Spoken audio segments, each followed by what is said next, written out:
Welcome back, everybody. It's episode 24 in the No Money Spent series, and I had unlocked Dennis Eckersley a few episodes ago, but I had been very busy, and I completely forgot to get Dennis Eckersley, so we're going to be doing these moments. They're pretty annoying. They're probably the most annoying out of any Evo mission, but I mean, that's kind of assumed. They're pitching moments, and pitching moments are almost always harder than hitting moments, just because they take so long, and if you mess up, you really mess up here. Gotta get the save against Minnesota. We end up getting it. Again, 4 batters. A lot of these saves are multiple innings. This one is a 9-inning shutout, and it's kind of brutal, like I said, because of how long 9 innings of pitching is. Thankfully, we didn't have to repeat any of these shutout missions. There were a few missions that I did have to repeat, which was unfortunate. This one, again, not it. Thankfully, it is on rookie, so it's going to be pretty easy to go ahead and do this because it is on rookie. I can't even imagine doing this moment on All-Star, but it is on rookie, so we're going to end up getting that done. As you can see, Miguel Cabrera very, very close to a home run there. We almost had to restart that 9-inning shutout at the very end, but we ended up striking out 17 and got out of it.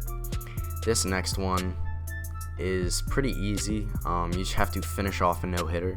It's probably one of the easier of the bunch, but it wasn't actually super easy for me because, I don't know, I just couldn't seem to figure out a way to string together 3 innings of no hits.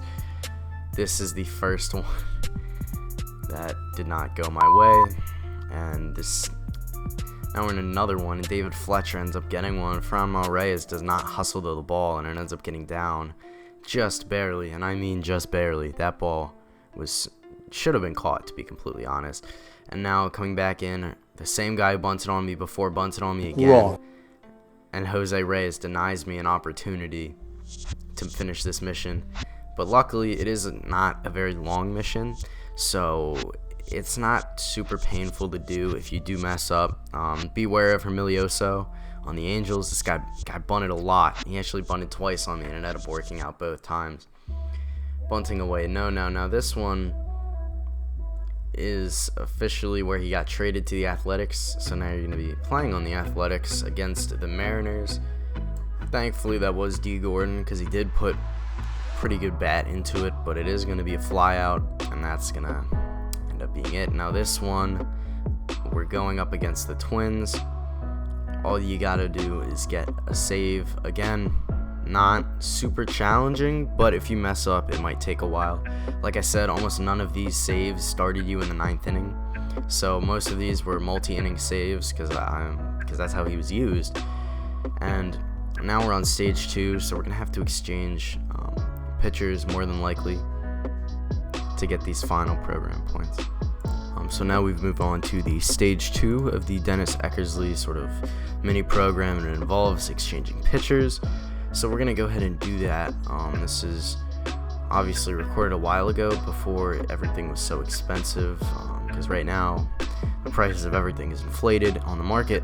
So I obviously, especially pitchers, so I probably would have been more cautious, but at this point, all we have to do is these 3 other moments, and we will go ahead and get that 93 Dennis Eckersley. The reason why I'm getting Dennis Eckersley is because the bullpen is extremely difficult to get depth there, and so he will be probably on my team for the rest of the year, to be completely honest, because you can never have too much depth in the bullpen. So we end up getting that save, and now we're on to this all-star game sort of theme team. I don't really know what to call it. Dennis Eckersley his fantasy team essentially is what we will be playing with. Matt Olson does Matt Olson things, just hits absolute bombs. He's just amazing wherever he plays, whatever he does. And now Carlos Santana up now. I actually brought him in off the bench, and he ended up delivering a home run. So that ended up putting us in the lead. And at that point, all we had to do was set down the A's. Kana ends up striking out on the high heat, and that is going to go ahead and complete the final moment of the Dennis Eckersley set of moments for Evolution. And there we go. Dennis Eckersley will be added to the bullpen. and that will officially make our team all diamond. Super exciting to see him added to the bullpen. We also got 3 standard packs. We haven't pulled a diamond in a while. Matt Beatty in the first pack is not going to be a diamond. The second pack, we will end up, again, not getting a diamond, but Adam Frazier is a solid silver that we can end up selling on the market, and we can make some stubs. Longo, another silver. So not a bad set of 3 packs. Now we're going to be hopping in online, ranked seasons, trying to just test out Dennis Eckersley, and hopefully we get in a safe situation. This guy's team isn't great, but he's got the 99 Posey, he's got Sale.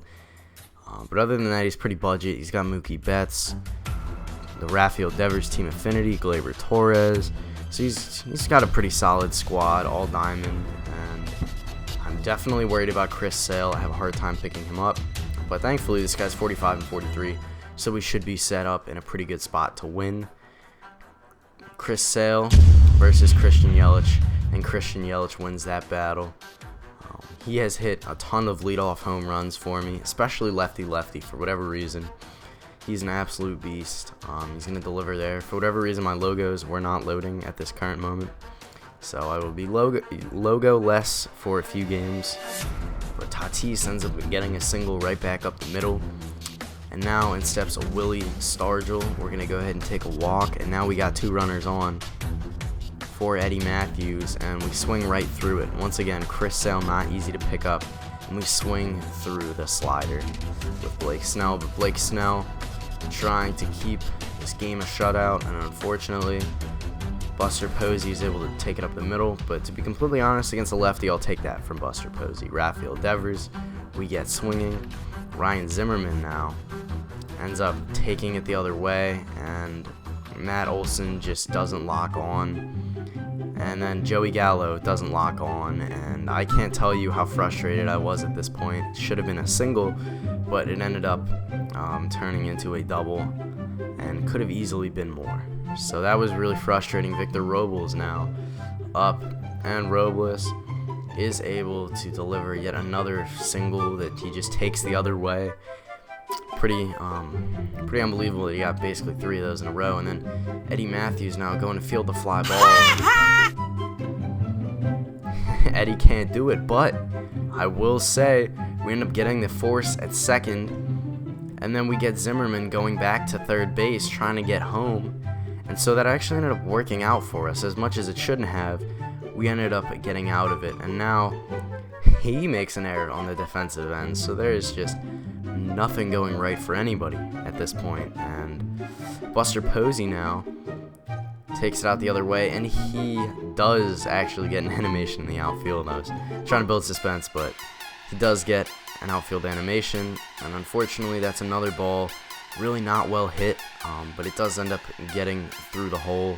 He's got a lot of these sort of dinky little singles that probably shouldn't be singles. Thankfully, we get Mickey Mantle striking out, and in steps Gleyber Torres. We're going to deliver him the high fastball. He can fist it off. And now we're going to come back, give him a little change-up action, and thankfully, he ends up grounding right to Eddie Matthews, and that is going to get us out of the 3rd inning. Unfortunately, he does get a run, but I'm still pretty happy with Snell's performance overall. And yet another ball that if the infield was playing slightly differently would have been a ground out. But the shift was on, and so it ends up hurting us. And then another ball that we probably should have gotten to but didn't. Again, this game was just extremely frustrating in the field. And then Chris Sale steps up, and Chris Sale doesn't quite get a hit, I would assume that, but Fernando Tatis unable to get an animation once again, and so he ends up getting a hit. Thankfully, we strike out Alberto Mondesi with the high fastball. Matt Olson able to foul off Chris Sale's delivery, and now on a 3-2 count, we're looking for redemption, but we're able to lay off the low change, and so that is going to put us on first base now. Willie Stargell in, and Willie Stargell is able to take the ball, get a nice single. We did roll it, so probably not deserved in terms of a hit, but we'll take it. Eddie Matthews steps in, and Eddie Matthews delivers the 3-run, perfect, no doubt shot. That's going to make this game 4-2. I'm feeling really good now about my chances. This guy has not deserved a ton of the runs that he's gotten, so I'm thankful that we're starting to hit. Unfortunately, Ozzy Albies just got under that fly ball. We easily could have made the lead a little bit bigger. Now we're going to put an Easternhausen out of the pen. High cutter to Mookie Betts, and he swings through it. Like I said, we only have 4 hits, but we worked hard for those 4 hits. Now Buster Posey in the game against Mariano Rivera, and Buster Posey absolutely crushes the baseball, but it's a warning track shot. Thankfully, we're able to move Gleyber Torres up to third base. So now, with 2 outs remaining, pretty much any hit will help us. Matt Olson now is able to hit it through the middle. He probably should have gotten an infield animation, but even then, I think that throw would have been tough. So we end up getting another run to add to the lead. And now Fernando Tatis steps up to the plate, and Fernando Tatis delivers a ball, and his left fielder makes an error. And at that point, my opponent was gone. He was not having any more of it. I'm surprised that I even stuck in the game. So now we're at a 535 rating. We end up getting Tommy Malone as our game reward. And we got 90,000 stubs. So I hope you guys enjoyed this episode. Thank you guys so much for watching. I'm out. Peace.